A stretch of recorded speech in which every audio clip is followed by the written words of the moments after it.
Hey guys, my name is Faith Ray, and for those of you who don't know me, I've been working in the online adult entertainment industry for 5 years now. Today, I'm here to bring you part 2 of my responses to the Reddit AMA that I did with 5 lovely other ladies a few months ago, and hopefully I'll be bringing you part 3 in the near future.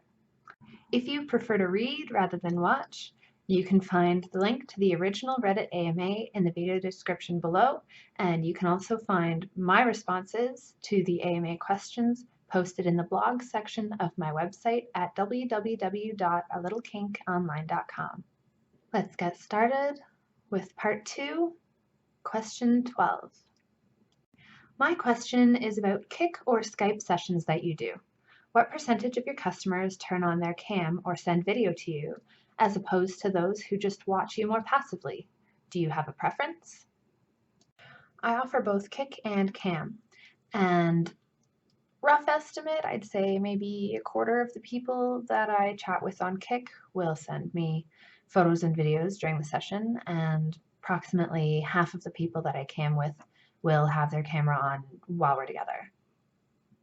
Speaking as a dom, I greatly prefer being able to see the other person when we're in a session together, partly just because I find it really adds to the interaction, but also because I find it's just easier to respond when I can see them doing as they're told rather than just being told that they've done it.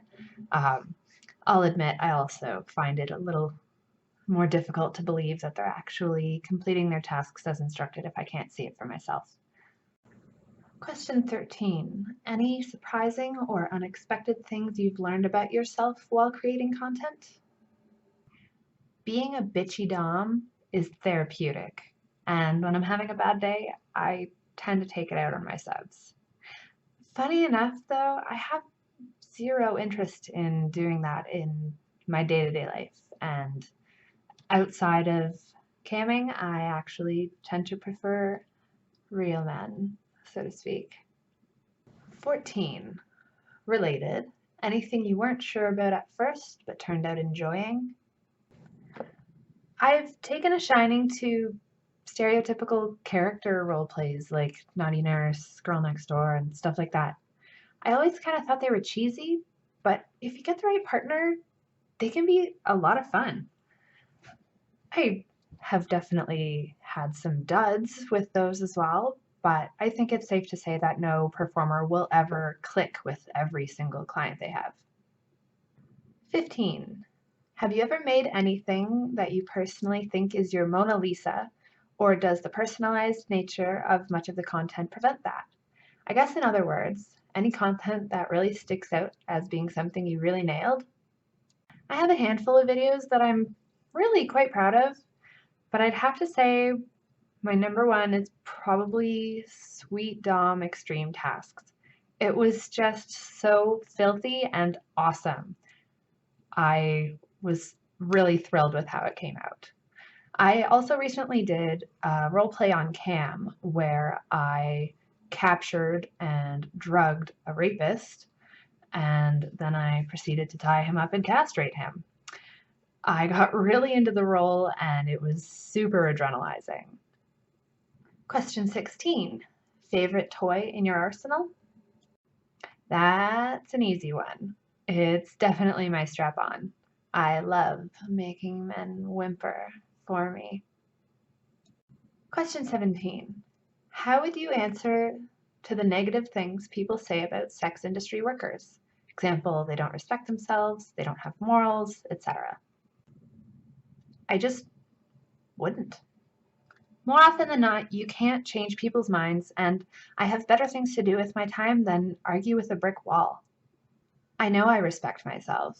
I know I have morals, and I know I love my job. If anyone is willing to make such a bold, aggressive assumption about me based on, what, really? Then they're definitely not someone I would care to engage with anyway. Question 18. What is your return on investment on your adult industry job? Do you feel that you make a reasonable wage for the amount of time you put into it? I will say that I'm happy with my ROI, but I'm not going to get into numbers. I have it set up so that I have a fair amount of passive income in the way of clip sales, and I find that covers the time that I spend posting ads, tweaking my website, snapping promo content, and stuff like that. Question 19. How has being in the adult industry changed your life? Lifestyle, personality, confidence, happiness, etc. Working in this industry has affected me and my life in a number of ways. More than I can even begin to count, really. But here's a few that come to mind. Number one is that it's been a lifesaver for me.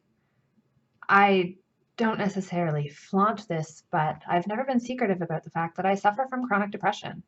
And if this were any other job or line of work, I likely wouldn't have lasted as long as I have in this one. I'm really grateful for the fact that it allows me to take a break when I need it in order to take care of myself, and it's still here for me when I come back. I've also found at times that pulling myself back into work can help me break a cycle if I'm in a depressive episode. Another thing I've gained from working in the industry is that I'm a lot more no bullshit than I used to be. Standing up for myself used to be an awkward and somewhat pathetic affair, but I've grown a thick skin, and I have no problem putting my foot down when someone's disrespecting me or behaving inappropriately. This job has also expanded my mind sexually, although I'm sure that one's no surprise. It's helped me discover things that I'm into that I otherwise probably would have just continued to didn't know exist. And even with stuff that I don't have a personal sexual interest, I still find myself to be very intrigued by a lot of what I've learned doing this work. Question 20 is a two-parter. How hard is it to act out a point of view scene for your videos, and how much of it is improvised versus scripted? All the kudos in the world to you, especially Faith, who, if I may say so, is a fantastic actress. Okay, so I know that last bit isn't part of the question, but who doesn't like having their ego stroked every once in a while? I find the point of view stuff isn't particularly difficult to do. You just have to get in the right headspace. What's tricky is when someone requests an extremely specific angle that's difficult to achieve without a cameraman. And I'm talking like the kind of stuff that they'll send me reference photos for. As for improvised versus scripting, I actually offer multiple custom video packages based specifically on whether or not it's something I can make up as I go, or if it's something that I have to either receive or write a script for. Winging it is definitely easier, and it also takes a lot less work because I don't have to take time to write a script or memorize it. But regardless of which package gets chosen, I always, at the very least, jot down a few point form notes just to make sure that I'm staying on track and I don't miss anything while I record. Question 21. I'd like a female perspective. I'm 25 and I'm in school finishing my undergrad. I still live at home since I'm still a student and I can't move out at the moment. Would you girls be turned off if a guy still lived at home? For me, it really depends on the reason for the living situation. If you're either in a program that realistically doesn't leave you any time to work, or you're working on the side and using what you earn to contribute at home as possible with stuff like helping to pay for the bills, covering the cost of transportation, buying your own groceries, etc., then it's totally understandable and, in my opinion, not a turnoff at all. I also have a friend who stayed living at home and worked full-time while contributing at home, and he was able to sock away enough money to go straight from there to buying his own house. I actually think that's quite a financially responsible thing to do too, to be honest, and I would have done it myself, but I find my family and I get along a lot better when we don't live together.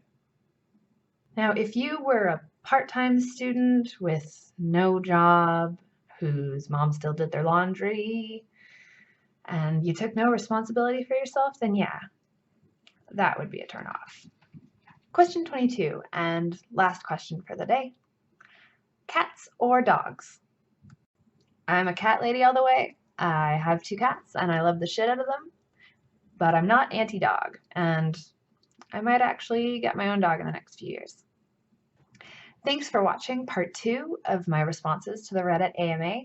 I hope you guys learned a few things and enjoyed my answers. and I'll be sure to let you know as soon as part 3 comes out. Feel free to drop me a line at my website if you have any questions, or leave a comment below. Cheers!